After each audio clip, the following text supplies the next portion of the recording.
469장 함께 찬양드리겠습니다.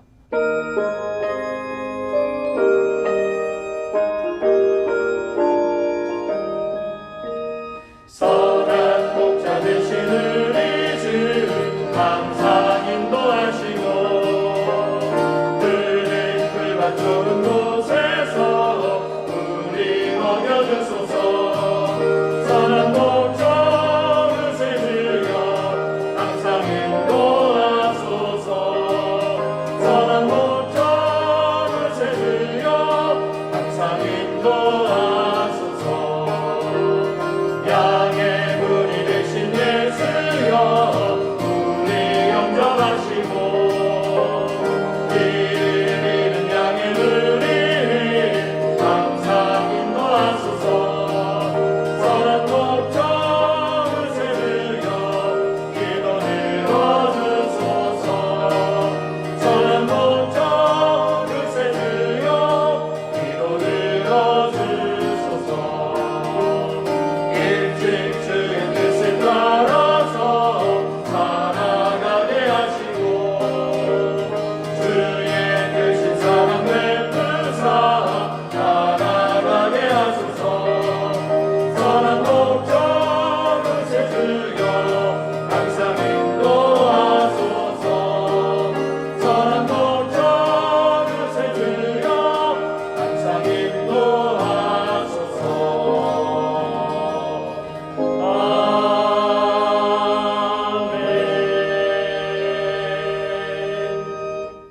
함께 기도하겠습니다. 아버지 하나님, 은혜와 사랑을 감사합니다. 오늘도 풍성한 생명을 우리에게 허락하시고 기쁨과 환희의 새날 열어주심을 감사합니다. 우리의 세상살이가 비록 힘들고 어려울지라도 우리에게 생명 공급해 주시고 눈동자와 같이 우리를 지키시는 그 하나님 의지하면서 오늘도 우리의 걸음걸음들을 힘차게 이어갈 수 있도록 은혜를 부어 주시옵소서.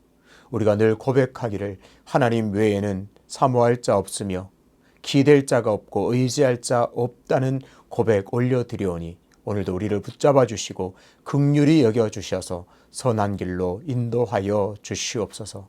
아버지 하나님, 어렵고 힘든 가운데 있는 성도들이 참 많습니다. 하나님께서 그 가정마다 그 심령에 찾아가 주셔서 위로해 주시고 힘 주시고 능력 주셔서 어렵고 힘든 그 자리에서 일어나 힘차게 걸어나가며 달려갈 수 있는 역사를 허락하여 주시옵소서. 아버지 하나님, 늘 신음 가운데 기도하는 성도의 기도에 응답하여 주셔서 오늘도 내가 부르짖었더니 응답하시는구나. 하나님께서 나를 돌보시사 오늘도 역사하여 주셔서 생명의 길로 인도하시는구나. 감사와 찬송 넘치게 하여 주시옵소서. 하나님, 주의 말씀이 내 발의 등이요 내 길의 빛이심을 믿으며 오늘도 겸손하게 말씀의 자리로 나아가오니 오늘도 말씀을 통해서 풍성한 은혜와 깨달음을 허락하여 주시옵소서. 그 말씀을 가슴에 새긴 우리는 그 말씀에 순종하여 하나님께 영광 올려드리길 원하오니 우리의 삶을 통하여 하나님 오늘도 영광 받아 주시옵소서. 감사드리며 예수님의 이름으로 기도하옵나이다. 아멘. 오늘 우리에게 주시는 하나님의 말씀은 마태복음 22장 15절부터 33절입니다. 이에 바리새인들이 가서 어떻게 하면 예수를 말의 올무에 걸리게 할까 상의하고 자기 제자들을 헤롯 당원들과 함께 예수께 보내어 말하되 선생님이여 우리가 아노니 당신은 참되시고 진리로 하나님의 도를 가르치시며 아무도 꺼리는 일이 없으시니 이는 사람을 외모로 보지 아니하심이니이다. 그러면 당신의 생각에는 어떠한지 우리에게 이루소서. 가이사에게 세금을 바치는 것이 옳으니까 옳지 아니하니까 하니 예수께서 그들의 악함을 아시고 이르시되 외식하는 자들아 어찌하여 나를 시험하느냐. 세금 낼 돈을 내게 보이라 하시니 데나리온 하나를 가져왔거늘 예수께서 말씀하시되 이 형상과 이 글이 누구의 것이냐. 이르되 가이사의 것이니이다. 이에 이르시되 그런즉 가이사의 것은 가이사에게 하나님의 것은 하나님께 바치라 하시니 그들이 이 말씀을 듣고 놀랍게 여겨 예수를 떠나가니라. 부활이 없다 하는 사두개인들이 그날 예수께 와서 물어 이르되 선생님이여 모세가 일렀으되 사람이 만일 자식이 없이 죽으면 그 동생이 그 아내에게 장가들어 형을 위하여 상속자를 세울지니라 하였나이다. 우리 중에 7형제가 있었는데 마지가 장가들었다가 죽어 상속자가 없으므로 그 아내를 그 동생에게 물려주고 그 둘째와 셋째로 7째까지 그렇게 하다가 최후에 그 여자도 죽었나이다. 그런즉 그들이 다 그를 취하였으니 부활 때에 7 중에 누구의 아내가 되리이까? 예수께서 대답하여 이르시되 너희가 성경도 하나님의 능력도 알지 못하는 거로 오해하였도다. 부활 때에는 장가도 아니가고 시집도 아니가고 하늘에 있는 천사들과 같으니라. 죽은 자의 부활을 논할진대 하나님이 너희에게 말씀하신 바 나는 아브라함의 하나님이요 이삭의 하나님이요 야곱의 하나님이로라 하신 것을 읽어보지 못하였느냐. 하나님은 죽은 자의 하나님이 아니요 살아있는 자의 하나님이시니라 하시니 무리가 듣고 그의 가르치심에 놀라더라. 아멘. 마태복음 22장 23절부터 33절까지 본문으로 살아있는 자의 하나님이라는 제목으로 말씀을 전하겠습니다. 가끔 액션 영화를 보다 보면 도장 깨기라고 하는 것이 나옵니다. 그것은 아주 무술의 고수가 어떤 권위 있고 소문난 도장을 찾아가서 그 도장에 있는 최고수와 대련을 벌입니다. 그리고 그 초고수를 이기면 그 도장이 현판을 떼가는, 그야말로 그 도장을 초토화시키는, 해체해버리는 그런 일들이 나옵니다. 마태복음에 계속 이어지는 내용을 읽다 보면 사람들이 도장 깨기를 하기 위해서 예수님께 몰려오는 듯한 그런 인상을 줍니다. 한편으로 이상하고 한편으로 권위가 있어서 많은 사람들이 메시아로 믿고 받아들이면서 따르는 예수님에게 도전하기 위하여서 사람들이 몰려옵니다. 21장 23절에는 대제사장들과 장로들이 예수님의 권위를 문제 삼고 나옵니다. 그리고 22장 15절에는 바리새인들과 헤롯 당원들이 세금 납부하는 그 문제 때문에 질문은 하려고 찾아 나옵니다. 당연히 궁금해서가 아닙니다. 답은 정해져 있습니다. 오직 곤란하고 답하기 어려운 질문을 통해서 예수님을 올무에 걸리게 하려는 것이 목적입니다. 하지만 그런 시도는 모두 실패했습니다. 대제사장들과 장로들도 실패했습니다. 그리고 바리새인들과 헤롯 당원들도 실패했습니다. 예수님의 그 기가 막힌 대답을 그저 놀라워하면서 돌아갈 뿐이었습니다. 그리고 오늘 본문에는 사두개인들이 부활을 문제 삼아 예수님께 찾아 나왔습니다. 사두개인들이라고 해서 다를 것이 하나도 없습니다. 이들의 목적도 한 가지입니다. 예수님을 올무에 걸려 넘어지게 하려는 것이 목적입니다. 그것보다 더 근본적인 목적은 예수 그리스도를, 예수를 죽일 구실을 찾아서 예수를 죽이고자 함입니다. 23절에는 그날이라는 말이 있습니다. 그날이라는 말은 앞의 사건과 바로 지금 이 사건이 연관이 있음을 알려줍니다. 바리새인들과 헤롯 당원들이 민족적이고 또 정치적인 이슈를 가지고 와서 예수님을 곤란하게 하고 답을 하지 못하게 해서 올무에 걸려 넘어지게 하려는 것이 목적이라면 사두개인들은 신학적인 이슈, 신학적 문제를 가지고 와서 함정에 빠뜨리려고 합니다. 사두개인들은 다윗의 시대의 사독의 후예들이라고 보면 됩니다. 그리고 이들은 모세 오경만을 인정하고 나름 성경에 능통한 자들, 성경의 전문가라고 자부심을 가지고 있었습니다. 굉장히 보수적인 집단이었고 현세적인 사람들이었습니다.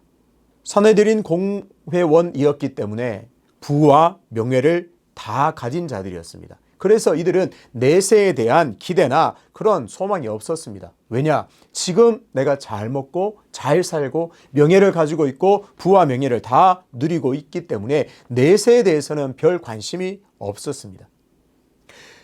그래서 우리는 이 사두개인의 그런 삶의 형태, 이런 것들을 통해서 우리는 알 수 있습니다.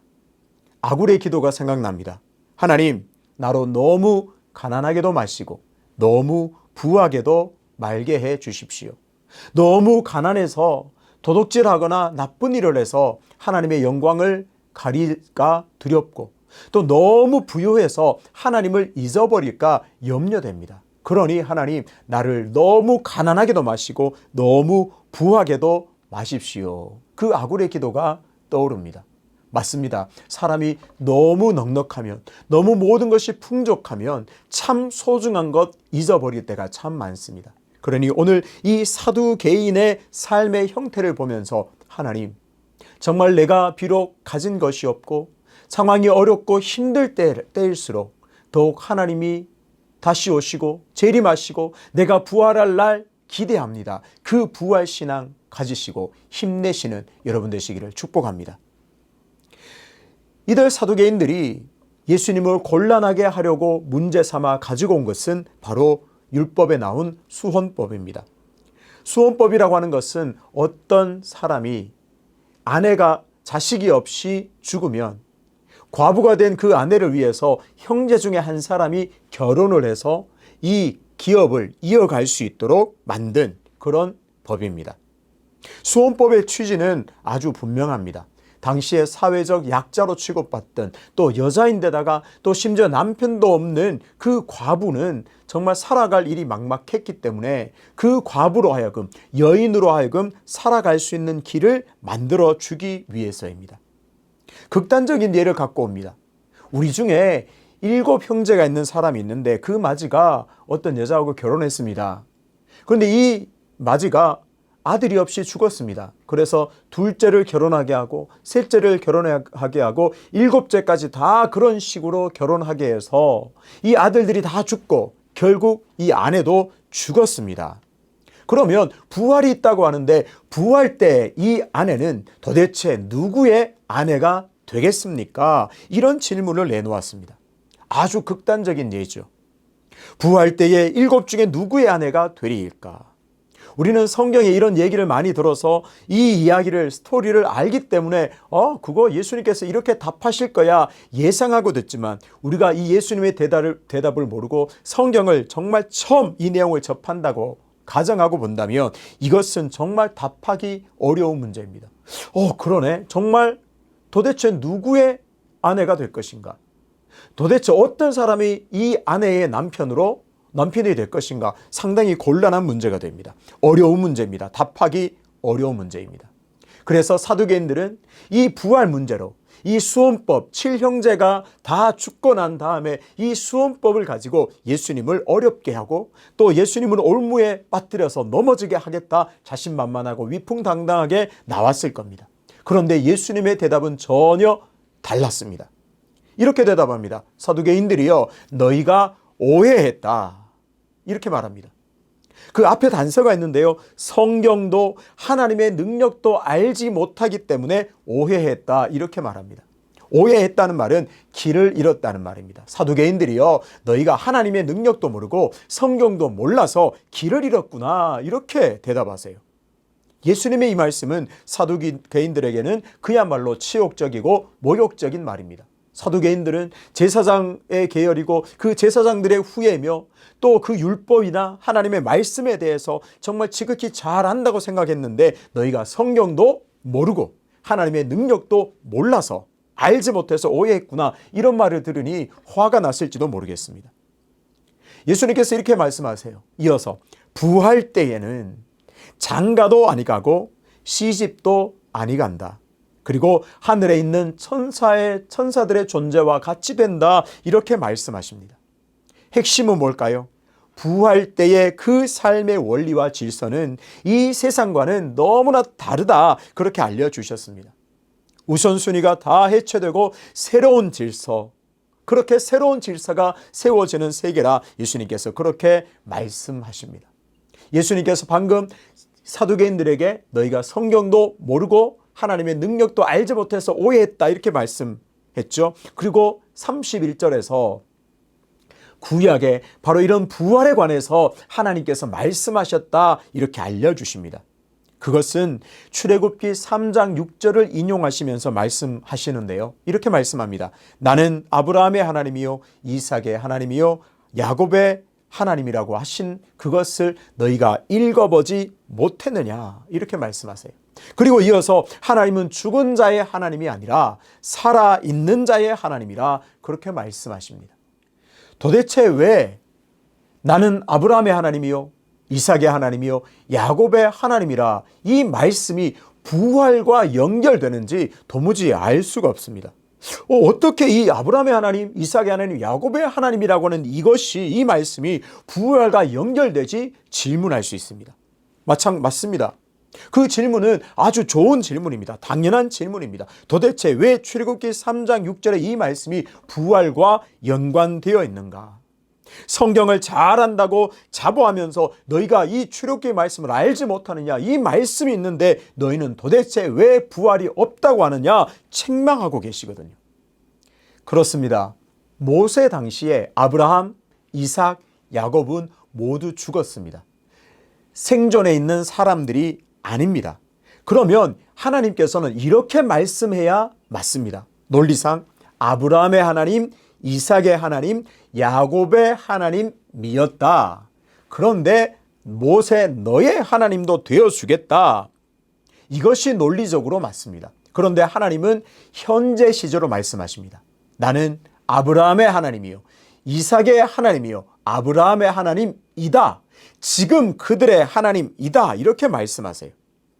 아브라함, 이삭, 야곱이 살아있다. 이 의미로 말씀하고 있습니다. 그러니까 아브라함, 이삭, 야곱은 죽어서 이 땅에 없지만 그들은 여전히 살아있어 내가 그들의 하나님이 되고 있다. 이것을 의미합니다. 그래서 예수님은 사두개인들에게 두 가지를 가르쳐 주십니다. 첫 번째, 하나님은 부활의 하나님, 즉 부활은 분명히 있다. 이것을 사두개인들에게 알려주고 있습니다. 또 부활의 후의 세계는 이 땅의 삶과는 전혀 다른 차원의 세계다. 그렇게 말씀하십니다. 아까도 말씀드렸듯이 시집도 아니가고 장가도 아니가고 천사들과도 같은 존재다. 그렇게 말합니다.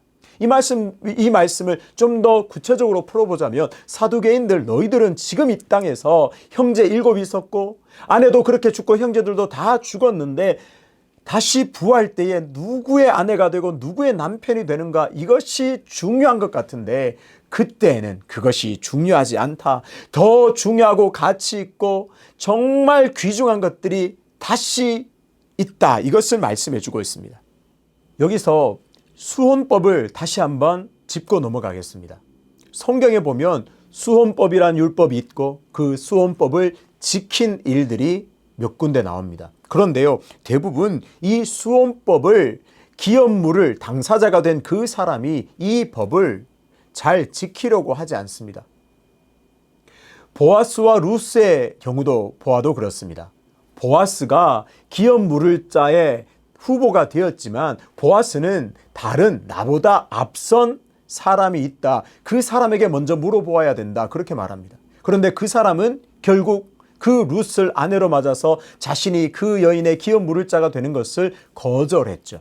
그래서 그 사람이 거절하자 그 다음 차례인 보아스가 결국 룻의 남편이 되어서 그의 기업 물을 자가 되어 주었습니다.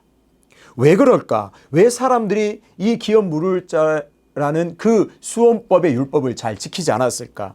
왜요? 손해보는 일이었기 때문에 그렇습니다. 큰 이득이 된다고 판단하지 않았습니다. 과부를 먹여 살려야 했고 또 아들을 낳는다 할지라도 그는 내 아들이 아니라 먼저 앞선 그 형제 아들 그 사람의 아들이 되기 때문에 그 사람의 기업으로 되기 때문에 자신에게는 손해되는 일입니다. 결코 득이 될 일이 없었습니다. 사두개인들의 관심을 짐작해 볼 수 있습니다. 사두개인들에게 관심은 이 땅에서 잘되고 부와 명예를 누리고 풍족하게 사는 것, 그것이 최대의 관심사였습니다. 지극히 현실적인 사람들이었고 지극히 현세적인 사람들이었습니다. 내세, 부활 이런 것에는 전혀 관심이 없었습니다. 그런 맥락에서 이 사두개인들의 관심에서 수혼법, 그들의 관심을 읽어보자면 부활 때에 이 아내가 누구의 아내가 되겠는가? 그 말은 다시 말하면 부활 때에는 누가 저 아내의 남편이 되어서 저 여인을 먹여 살려야 하는가? 이런 관심적인 문제로 읽을 수가 있습니다. 그렇습니다. 사두개인들은 이 땅에서나 저 부활 때나 무엇이 손해가 되고 무엇이 득이 되며 자신에게 무엇이 유익이 될 것인가 여기에만 관심이 있었습니다. 사두개인들은 이 땅에서 잘 먹고 잘 사는 것만이 아주 중요한 문제였기 때문에 그렇습니다. 예수님께서 이렇게 부활에 관한 질문, 어려운 질문을 정말 기가 막히게 대답하자 무리가 놀랐습니다.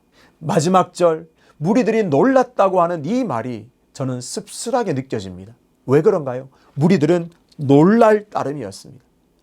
정말 놀랍다. 그것은 다른 말로 풀면 뭘까요? 와, 예수님 정말 말 잘하는구나. 정말 기가 막힌 가르침이다. 여기까지입니다. 그 다음에 예수님을 정말 메시아로 인정하거나 끝까지 예수님을 따라가거나 그런 흔적들은 이후에도 찾아보기 힘듭니다. 중요한 것은 그 예수님을 부활을 말씀하셨고 부활의 하나님, 부활이 존재하고 부활은 이 땅과 전혀 다른 차원의 세계임을 그 땅을 소망하고 기대하는 그 말씀을 따라서 그 예수님을 믿고 부활을 믿고 소망하는 것이 중요합니다. 그저 기가 막히게 놀랐다. 여기에서 멈춰서는 안 됩니다. 예수님을 믿고 부활을 믿고 그 예수님을 부활 생명의 주로 모시면서 따라가는 것이 중요하죠. 예수님께서 오늘 사도개인들에게 분명히 말씀하십니다. 나는 죽은 자의 하나님이 아니라 산 자의 하나님이라. 저는 오늘 이 말씀이 정말 가슴 뜨겁게 저에게 다가오는 것을 느낍니다. 죽은 자의 하나님이 아니라 산 자의 하나님이시라. 저는 이 말씀을 이렇게 받아들였습니다. 성도는 죽지 않는구나. 물론 성도는 죽습니다. 성도로 해서 영원히 사는 존재가 아닙니다. 하지만 죽더라도 죽음 후에도 영광스러운 부활의 영광을 맛보게 될 것입니다. 어둠이 짙을수록 새벽이 가깝다는 말이 있습니다. 죽음이 가까울수록 우리는 기억해야 합니다. 부활이 가까이 있음을 붙들고 기억해야 하는 줄로 믿습니다. 오늘 부활을 말씀하시고 살아있는 자의 하나님이라고 말씀하시는 그 하나님의 말씀을 기억합시다. 아무리 고통스럽고 힘들다 해도 우리는 부활 생명이 있음을 기억하고 살아있는 자의 하나님이 오늘도 나를 눈동자와 같이 지켜주심을 굳게 붙들고 승리하며 나가시기를 축복합니다. 하나님, 내가 아무리 고통스럽고 힘들어도 하나님께서 나를 지켜보시고 나의 하나님이 되어주시기 때문에 나는 죽을 일 없겠군요. 담대하게 선포하고 담대하게 주님 의지하며 붙들 때에 오늘도 부활 생명의 풍성한 능력이 모두에게 임하는 그런 복을 누리게 되시기를 주님의 이름으로 축복합니다. 아버지 하나님, 사두개인들은 예수님을 올무에 걸려 넘어지게 하려고 예수님을 곤란하게 하려고 질문을 던졌습니다. 부활 때에 어떻게 되겠습니까? 예수님이 말씀하셨습니다. 나는 죽은 자의 하나님이 아니라 살아있는 자의 하나님이라. 아버지 하나님, 오늘 이 진리의 말씀을 가슴에 새깁니다. 우리가 인생길 아무리 어렵고 힘들더라도 죽음이 코앞에 있고 죽음과 같은 현실 속에 있을지라도 나는 죽을 일 없음을, 죽더라도 부활 생명이 있기에 영원한 생명을 누리고 영생하는 존재임을 기억함으로 어떠한 어려움에도 굴하지 않고 넘어지고 쓰러지는 일 없이 믿음으로 승리하는 삶을 넉넉하게 살아가도록 은혜의 은혜를 더하여 주시옵소서.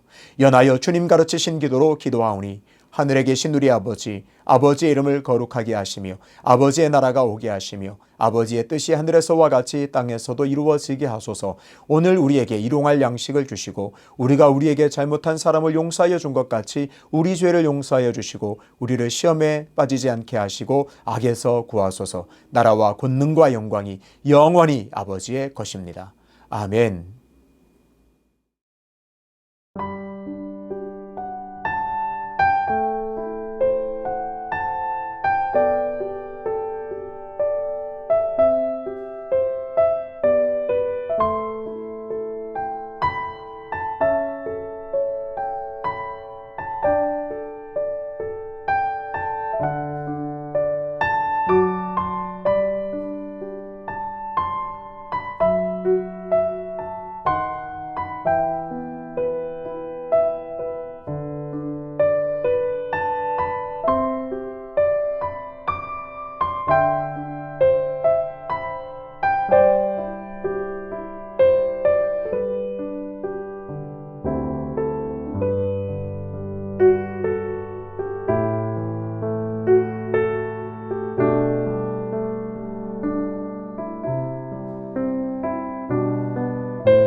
주옵소서.